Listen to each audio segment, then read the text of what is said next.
Cabin mate 24 hours study hall and work space mobile app download చేసుకుని ఇప్పుడే మీ cabin book చేసుకోండి. ఆంధ్రప్రదేశ్ రాజధాని అమరావతి అంతర్జాతీయ స్థాయి నగరం అవుతుందని అందరూ ఆశించారు. కానీ వేశ్యావాటికగా మారిపోతుందంటూ ఓ సీనియర్ జర్నలిస్ట్ కామెంట్ చేశాడు. ఇప్పుడు దానిపైన పెద్ద దుమారం రేగుతోంది.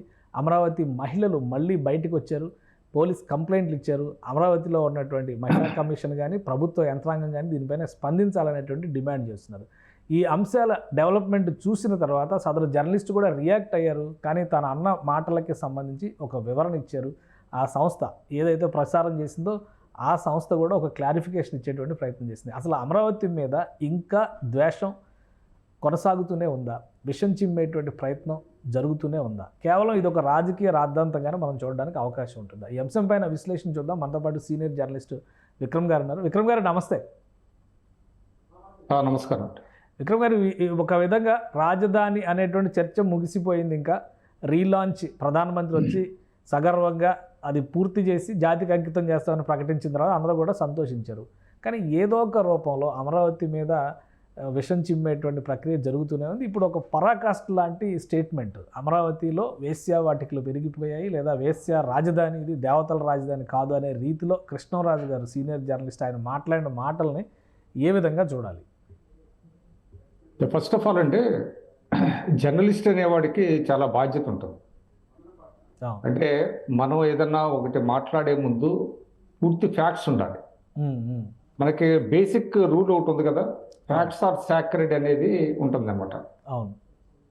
ఆ వాస్తవాలని పునాదిగా మనం మాట్లాడాలి. ఏది మాట్లాడినా కూడా పర్సెప్షన్స్ మీద కొన్ని మాట్లాడచ్చు, కొన్ని అంశాలు.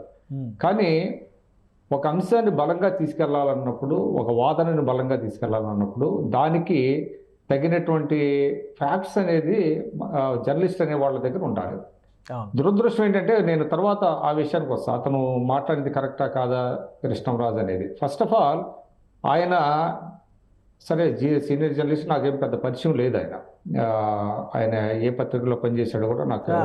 అందరూ ఈ మధ్య సీనియర్ జర్నలిస్ట్ అని పెట్టుకుంటున్నారులేండి. 3-4 సంవత్సరాలు లేదా తల పండినా కానీ సీనియర్ జర్నలిస్ట్ అయిపోతుంది. సీనియర్ జర్నలిస్ట్ అని పెట్టుకోవటం అది సరే, ఆయన ఎక్కడ చేసి ఉండొచ్చు, మనకు తెలియనంత మాత్రాన ఆయన చేసి ఉండకపోవచ్చు అనేది కాదు. కానీ but I have never come across అనమాట. ఆయన మెయిన్ స్ట్రీమ్ లో కానీ మన పరిచయస్తుల ద్వారా పలానా పత్రికల్లో చేస్తున్నాడు కానీ ఎప్పుడు వినలేదు. సరే, సాక్షిలో కనపడతా ఉంటాడు. అయితే ఆయన ఏంటంటే చాలా ఫిగర్స్ చెప్పడం ద్వారా నేను చాలా ఆథెంటిక్గా, నేను చాలా చదువుకున్న వాడిని అనే ఒక ఇంప్రెషన్ క్రియేట్ చేయడానికి ఎక్కువ ప్రయత్నిస్తున్నట్టు నాకు కనిపించింది. అంటే కొన్ని డిబేట్స్ నేను చూసిన తర్వాత, ఆయన చెప్పిన విషయాల్ని నేను క్రాస్ చెక్ చేసుకున్న తర్వాత చూసినట్లయితే ఆయన ఏంటంటే ఆయన ఇన్డెప్త్గా ఏమి చదివి చెప్పినట్టుగా నాకు ఎప్పుడు అనిపించలా. మొన్న కూడా ఈ డిబేట్లో కూడా అదే జరిగింది. ఎందుకంటే ఇటీవల కాలంలో ఒక సర్వే బయటకు వచ్చింది. అది అన్ని పత్రికలు, ఒక టైమ్స్ ఆఫ్ ఇండియా కాదు, దాదాపుగా అన్ని పత్రికలు, మరి తెలుగు పత్రికలు అక్కడ ఏపీలో వేసినవో లేదో నాకు ఐడియా లేదు, కానీ హిందుస్థాన్ టైమ్స్ కావచ్చు, ఇట్లా కొన్ని ఆంగ్ల దినపత్రికలు ఒక సర్వేని ప్రచురించాయండి. అంటే రిపోర్ట్ చేసినాయి. ఆ సర్వే ప్రకారం ఏంటంటే ఒక సంస్థ నిర్వహించింది. ఆ సంస్థ పేరు కూడా నేను చెప్తాను. Programmatic mapping and populistic size అని ఒకటి తీసుకున్నారు వాళ్ళు.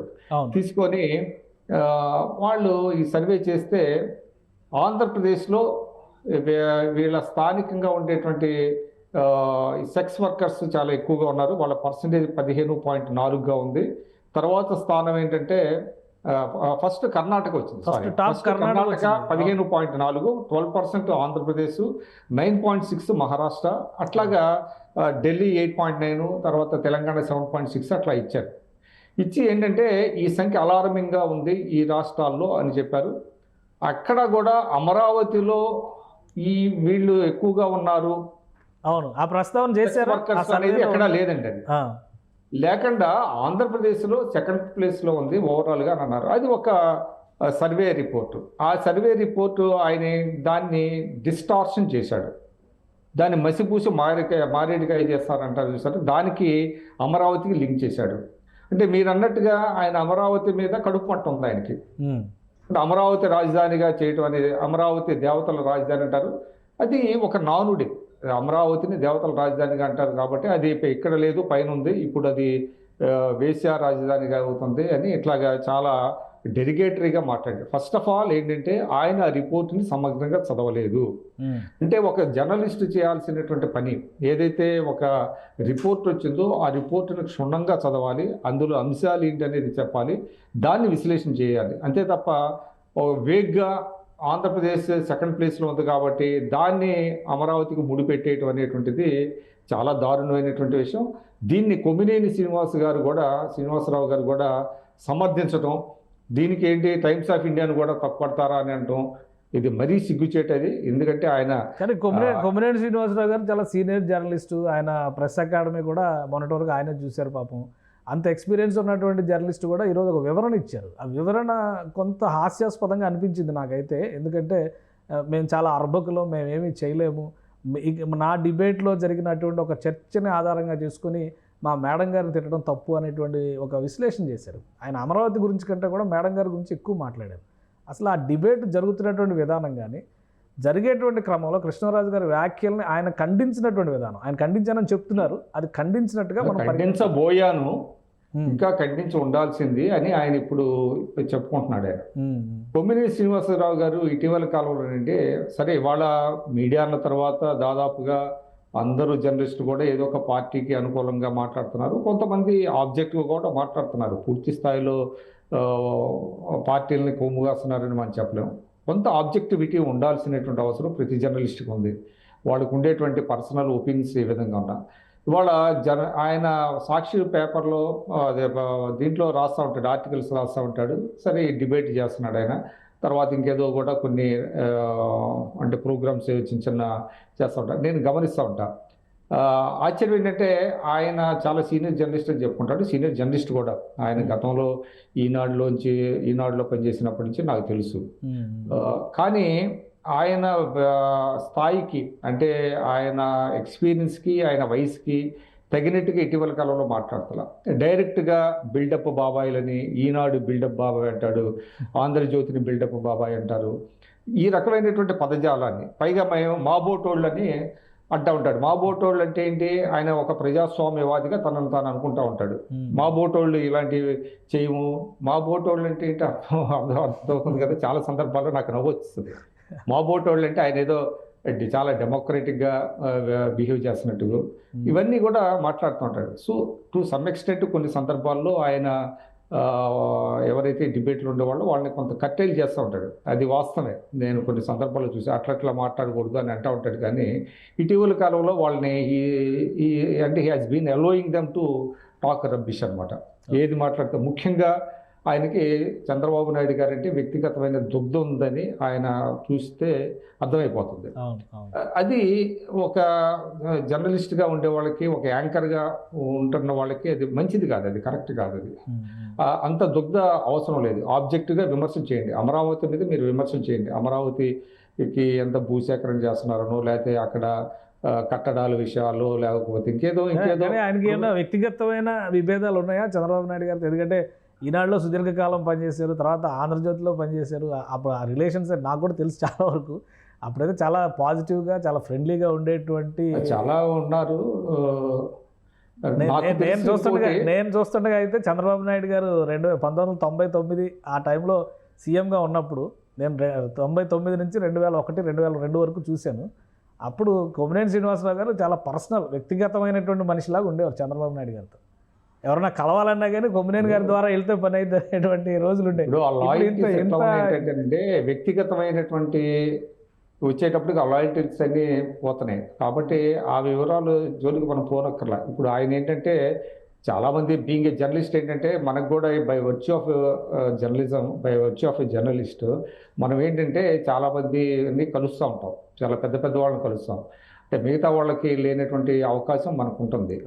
సరే, అది దాన్ని అందులో దట్టు రిపోర్టర్స్ అనేటప్పటికీ ఒక దశలో ప్రతి వాళ్ళు వాళ్ళని దగ్గరికి పిలిచి పక్కకు పిలిచి మాట్లాడుతాం, భుజాలు మీద చేసి మాట్లాడుతాం, అందరితో చూస్తూ ఉండేవాళ్ళం కదా. రాజకీయ నాయకులు ఎట్లా ఉంటుందంటే, చిన్న ఉదాహరణ చెప్తా, రాజకీయ నాయకులు కూడా లాయల్టీ ఎట్లా ఉంటుందంటే, ఒకసారి ఒక రిపోర్టర్ ఒక ఆయన చెప్పాడు, నేను ఆయన ఒక వరంగల్ జిల్లాకి చెందిన ఆయన, ఆ వరంగల్ జిల్లా పెద్ద పొలిటీషియన్ ఆయన, అందులో బ్యూరో చీఫ్గా ఉండేటువంటి ఆయన జిల్లా స్థాయిలో ఆయనతో సార్ నేను రేపటి నుంచి నాకు ట్రాన్స్ఫర్ అయిందండి, నేను వేరే జిల్లాకి నన్ను మార్చారు, నేను వెళ్ళిపోతున్నానంటే నాకు కొత్త రిపోర్టర్ నంబర్ ఇవ్వ అని అసలు ఈయన గురించి పట్టించుకోవట్లేదండి. ఎందుకు నువ్వు ట్రాన్స్ఫర్ అయ్యావు, ఎక్కడికి ట్రాన్స్ఫర్ అయ్యావు, మరి ఎలా వెళ్తావు అంత అర్జెంటుగా అని అడగకుండా మా కొత్త రిపోర్టర్ అంటే పొలిటీషియన్స్కి కావాల్సింది ఏంటంటే వాళ్ళకి సంబంధించినటువంటి వార్తలు అవన్నీ కూడా సరే. వ్యక్తిగతంగా కొంతమందికి పొలిటీషియన్స్లో కూడా చాలా మంచి వాళ్ళు ఉన్నారు, వ్యక్తిగతమైనటువంటి మంచి చెడులు కూడా పట్టించుకునే వాళ్ళు ఉన్నారు. ఆ పక్కన పెడితే కొమ్మినేని శ్రీనివాసరావు గారికి ప్యూర్గా పూర్తిగా ఆయన వన్ సైడ్గా తీసుకోవటం అనేటువంటిది చాలామంది గమనిస్తున్నారు, మనం కూడా గమనిస్తున్నాం. అది కొంత బాధాకరమైనటువంటిది. అంత వన్ సైడెడ్గా వెళ్ళాల్సిన అవసరం లేదు. పర్టికులర్గా మళ్ళీ ఈ ఇష్యూలోకి వస్తే ఇక్కడ ప్రధాన కల్పిరిట్ కృష్ణరాజు అండి. కృష్ణరాజు అనే జర్నలిస్ట్ ఏంటంటే ఒక వార్తను వక్రీకరించాడు. ఆ వార్తను వక్రీకరించి తనకేదో చాలా గొప్ప సమాచారం, టైమ్స్ ఆఫ్ ఇండియా ఆయన ఒక్కడే చదువుతున్నట్టుగా, మరి ఎవరు చదవనట్టుగా, ఒక పెద్ద వార్తని ఆయన తీసుకొచ్చి ఆ వార్తను పోనీ ఆయన పూర్తిగా చదివాడంటే పూర్తిగా చదవలేదు. వివరాలు అన్నది నాకు తెలిసి హెడ్లైన్ చదివినా కానీ హెడ్లైన్ లో క్లియర్ గా ఉంది కర్ణాటక ఆంధ్రప్రదేశ్ 2 పేర్లు ఉన్నాయి. కర్ణాటక ఉన్నాయి. దాన్ని ఏం చేశాడు అంటే ఆయన ఉద్దేశం ఏంటంటే దీన్ని ఎవరో పట్టించుకోరేమో అని అనుకున్నట్టున్నాడు పాపం. అని అంటే ఆయన ఏంటి ఒక ఇంప్రెషన్ క్రియేట్ చేయడానికి మాట్లాడాడు తప్ప ఒక వార్త నిజంగా ఒక జర్నలిస్ట్ అనేవాడు ఒక వార్త చదివితే నిజంగానే ఆంధ్రప్రదేశ్ ఎందుకు వచ్చింది, ఫస్ట్ ఎప్పటి నుంచి వచ్చింది, దాని కారణాలు ఏంటి, ఇవన్నీ తెలుసుకుంటాడు. దాని ప్రోస్ అండ్ కాన్స్ ఏంటి.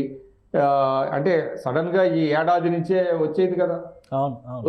అక్కడ సెక్స్ వర్కర్స్ పెరుగుతున్నారు ఆంధ్రప్రదేశ్లో అంటే ఈ సమస్య ఎప్పటి నుంచి ఉంది, ఎన్ని సంవత్సరాలుగా ఉంది అనేది కూడా మనం గమనంలోకి తీసుకోవాలి. కాబట్టి ఎవరిని బ్లేమ్ చేస్తారు? ప్రభుత్వాన్ని టు సమ్ ఎక్స్టెంట్ బ్లేమ్ చేయొచ్చు. ఏంటి సరైనటువంటి ఇది కేంద్రం రాష్ట్రం చాలా సంస్థలు దీంట్లో ఇన్వాల్వ్ అయ్యి ఉండండి. కేవలం ఇది ఒక లా అండ్ ఆర్డర్ కోసమే కాదు, ఇది కేంద్ర రాష్ట్రాలు కూడా కేంద్రం బాధ్యత కూడా ఉంటుందన్నమాట. సరే, ఆ విషయాన్ని పక్కన పెడితే ఆయన వార్తను పూర్తిగా చదవలేదు. పూర్తిగా చదవనేటువంటి వార్తను బేస్ చేసుకొని దాన్ని డిస్టార్ట్ చేసి వక్రీకరించి తన దుగ్ధని తీర్చుకోవటం కోసం, ఒక బురద చల్లటం కోసం ఈ అమరావతిని ఆ విధంగా మాట్లాడటం అనేది ఎందుకు విక్రమ్ గారు? ఇప్పుడు పరిస్థితులు అన్నీ మారినాయి, 11 సీట్లు వచ్చినాయి అంటే 175 అనుకునే వాళ్ళకి అది గోప గుయ్యం అనేటువంటి సమాధానం కింద చూడాలి. పద్ధతి మార్చుకుందాం అనేటువంటి సమీక్ష లేకుండా ఇంకా ఏదో విద్రోహం జరిగింది, ఏదో ఈవీఎంలు మార్చారు, ఇదంతా పార్టీ ఐడియాలజీ పరంగా నడుస్తుంది. బట్ ఒక జర్నలిస్ట్ స్థాయిగా ఉన్న వ్యక్తి కూడా డైరెక్ట్గా అమరావతిని టార్గెట్ చేసి చెప్పడం, ఎందుకంటే ఆ రిపోర్ట్ నేను మొత్తం చదివాను. నేను కూడా మీరు అన్నట్టుగా 4-5 ఇంగ్లీష్ ఎడిషన్స్లోనే క్లియర్గా వచ్చింది. మన తెలుగు వాటిలో నేను కూడా ఇప్పుడు మీరు నన్ను పిలిచే ముందు కూడా నేను నిన్న చదివానండి. చదివిన తర్వాత ఐ హావ్ క్రాస్ చెక్డ్ మళ్ళీ వన్స్ అగైన్ అనమాట. ఎందుకంటే మనం చదవడం మామూలుగా వేరేది, అవుట్ ఆఫ్ ఇంట్రెస్ట్ అవుతాం. బట్ ఒక డిబేట్కి వెళ్ళినప్పుడు లేకపోతే ఎక్కడన్నా ఒక చర్చలో పాల్గొనాల్సి వచ్చినప్పుడు దాని మీద థ్రెడ్బేర్గా దాన్ని డిస్కస్ చేసి పూర్తి వాస్తవాలతో ఫ్యాక్ట్స్తో మనం చూడాల్సినటువంటి అవసరం ఉంది. అంతే తప్ప ఒక ఇంప్రెషన్ క్రియేట్ చేయడానికి ఏదో వాల్ స్ట్రీట్ జర్నల్ను కోట్ చేయటము, లేదా టైమ్స్ ఆఫ్ ఇండియాను, ఇండియా టుడేను కోట్ చేసి వార్తను వక్రీకరించి చేయటం అనేది కాదు. ఇందులో సహజంగానే మహిళ అమరావతి వైపుకు డైవర్ట్ చేయడానికి ఏమన్నా స్పెసిఫిక్ రీజన్స్ ఉన్నాయా? ఇంక ఇప్పుడు అమరావతి రీలాంచ్ అయిన తర్వాత ఆల్ సెట్ రెడీ అన్నట్టు ఇప్పటికీ కూడా వాళ్ళ మా స్టాండే కరెక్ట్. ఇది ఇక్కడ అమరావతి అనే ప్లేస్ రాజధానికి పనికి రాదు అనే దాని మీద ఇది కేవలం ఏంటంటే అవినీతి కోసం దీన్ని కడుతున్నారు, అంతే తప్ప దీనివల్ల ప్రయోజనం లేదు అనేటువంటిది ఒక రాంగ్ దీన్ని ప్రాపగేట్ చేయడానికి వాళ్ళు ప్రయత్నాలు చేస్తున్నారండి. అందులో ఆయన కృష్ణరాజు అనే ఆయన మరి అందుకే కదా మాట్లాడింది. ఆయన గతంలో మరి ఏం మాట్లాడాడు, రాజధాని ఎక్కడ ఉండాలన్నాడు తెలియదు, కానీ ఇది ఖచ్చితంగా వాళ్ళ అక్కడ అంటే ఆ ప్లేస్లో ఉండేవాళ్ళు అమరావతిలో ఎవరైతే రిసైడ్ చేస్తున్నారో వాళ్ళందరినీ కూడా వాళ్ళ మనోభావాన్ని కించపరిచినట్టుంది.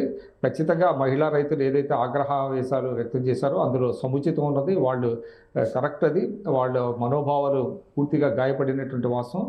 దీని మీద మళ్ళీ దీనికి ఏదో ఇది ఇట్లా అనలేదు, అది అట్లా అనలేదు అని చెప్పడం అనేది కాదు. అన్కండిషనల్గా క్షమాపణలు చెప్పాలి. బోత్ కృష్ణరాజు కావచ్చు, కొమ్మినేని శ్రీనివాసరావు కావచ్చు, వాళ్ళు అన్కండిషనల్గా చెప్పి తప్పు అయిపోయింది, ఇది ఇలా మేము మాట్లాడకుండా ఉండాల్సిందే అని చెప్పిన తర్వాత it is up to the government. అదేవిధంగా ఆ మహిళా రైతులు ఎవరైతే ఉన్నారో వాళ్ళందరూ కూడా వాళ్ళకి వదిలిపెడితే అది బెటర్ అనుకుంటున్నాను. ఇంకోటి ఏంటంటే ఇది భవిష్యత్తులో కూడా ఒకటి తెలుసుకోవాలండి. ఏ డిబేట్కి అయినా సరే ఒక నిజమైనటువంటి జర్నలిస్ట్ అనేవాడు తగినటువంటి ఇన్ఫర్మేషన్తో ఎక్విప్ అయ్యే వాళ్ళు తప్ప పర్సెప్షన్స్తో మాట్లాడుకునేటువంటిది జరిగితే ఇటువంటి నష్టాలు జరుగుతాయి. ఇది అందరికీ కూడా జర్నలిస్టులు అనే వాళ్ళందరికీ కూడా ఒక గుణపాఠం లాంటిది. అంటే నేను అందరినీ అంటలా, ఎవరైతే ఒక ఇంప్రెషన్ క్రియేట్ చేయడం కోసం మాట్లాడతారో కేవలం అటువంటి వాళ్ళకి ఇది ఒక హెచ్చరిక అనమాట. ఏ అంశాన్ని కూడా టేక్ ఇట్ ఫర్ గ్రాంటెడ్గా తీసుకోకండి. ఏ విషయమో మాట్లాడాల్సి వచ్చినా దాని యొక్క పూర్వాపరాలు తెలుసుకొని పూర్తి ఆథెంటిసిటీతో సమాచారం మీ దగ్గర ఉంటేనే మీరు మాట్లాడాల్సిన అవసరం ఉంది తప్ప లేకపోతే ఇటువంటి సమస్యలు వస్తాయి. రైట్. ఇంకా ఫైనల్గా ఈ ఇష్యూకి సంబంధించి మహిళా రైతులు వెళ్ళి కేసు పెట్టారు. పోలీస్ యాక్షన్ బహుశా ఉండొచ్చు. రెండోది, ఇప్పుడు మహిళా కమిషన్కి ఆంధ్రప్రదేశ్లో ఒక జేఏసీ లీడరే రాయపాటి శైలజ గారు లీడర్షిప్, ఇప్పుడు ఆమె అక్కడ చైర్పర్సన్ అయ్యారు. అలానే ప్రెస్ అకాడమీ నుంచి, మీడియా అకాడమీ అంటున్నారు కదా, ఇప్పుడు మీడియా అకాడమీ నుంచి వీళ్ళపైన యాక్షన్ తీసుకోవడానికి ఏమైనా ఛాన్సెస్ ఉంటాయా? ఇప్పుడు మహిళా commission they have to examine అండి. అంటే లా పొజిషన్ ఎట్లా ఉంది అనేది ఎగ్జామిన్ చేయాలి. అంటే న్యాయ నిపుణులతో కూడా సంప్రదించాలి. అంటే ఏ సెక్షన్స్ అట్రాక్ట్ అవుతాయి వీళ్ళ, అంటే ఇటువంటి డెరిగేటరీ కామెంట్స్ చేయటం వలన వాళ్ళ బ్రాండ్ ఇమేజ్ కోసం చంద్రబాబు నాయుడు గారు తాపత్రయపడుతున్నారు. అమరావతి యాక్చువల్గా ఒక బ్రాండ్ ఇమేజ్ని క్రియేట్ చేయడానికి రాష్ట్ర ప్రభుత్వం శతవిధాలా ప్రయత్నిస్తుంది. ఆయన ఢిల్లీ తిరుగుతున్నాడు, పారిశ్రామికవేత్తలని ఇక్కడికి రప్పిస్తున్నారు, పెద్ద పెద్ద కంపెనీస్తో మాట్లాడుతున్నారు. వీళ్ళంతా దీనికి అందరికి కారణం ఏంటంటే దానికి ఒక బ్రాండ్ ఇమేజ్ని క్రియేట్ చేయాలి. ఇప్పుడు ఏంటంటే ఆ బ్రాండ్ ఇమేజ్ని దెబ్బతీయడానికి ఇటువంటి నెరేటివ్స్ అన్ని తెర మీదకి తీసుకొస్తున్నారు. దానికి ఏంటంటే కాక్ అండ్ బుల్ స్టోరీస్ లాగా అరకొర సమాచారంతో ఇటువంటి ప్రాపగేట్ చేయడం అనేది కరెక్ట్ కాదు. కాబట్టి నేను అనేది వాళ్ళ మీద ఏ చర్య తీసుకున్నా చట్టపరంగా దే హ్యావ్ టు ఎగ్జామిన్, అదే న్యాయ నిపుణుల్ని సంప్రదించి తద్వారా ప్రొసీడ్ అవ్వాలి తప్ప హేస్టీగా వెళ్లాల్సినటువంటి అవసరం అయితే లేదండి. రైట్. థ్యాంక్ యూ విక్రమ్ గారు విశ్లేషణ అందించినందుకు. ఇది టీవీ డిబేట్స్లో పార్టిసిపేట్ చేసేటువంటి జర్నలిస్ట్కి కనీస నియమావళి ఒకటి ఉంటుంది అని చెప్పని సీనియర్ జర్నలిస్ట్గా విక్రమ్ గారు సూచిస్తున్నారు. కనీస అవగాహన లేకుండా, వార్తను కూడా సరిగా చదవకుండా, దాన్ని తమకు నచ్చినట్టుగా ఇంటర్ప్రిట్ చేస్తే ఇలాంటి సమస్యలే వస్తాయని విశ్లేషిస్తున్నారు. ఇక వారిపైన ఇచ్చినటువంటి కంప్లైంట్ల పైన పోలీస్ యాక్షన్ ఏ విధంగా ఉంటుంది, అటు మీడియా అకాడమీ కానీ మహిళా కమిషన్ కానీ ఎలా రియాక్ట్ అవుతుంది అనేది న్యాయపరమైనటువంటి అంశాలను సమీక్షించిన తర్వాతే జరుగుతుందని ఆయన విశ్లేషిస్తున్నారు. ఇది స్పెషల్ డిస్కషన్. Keep watching.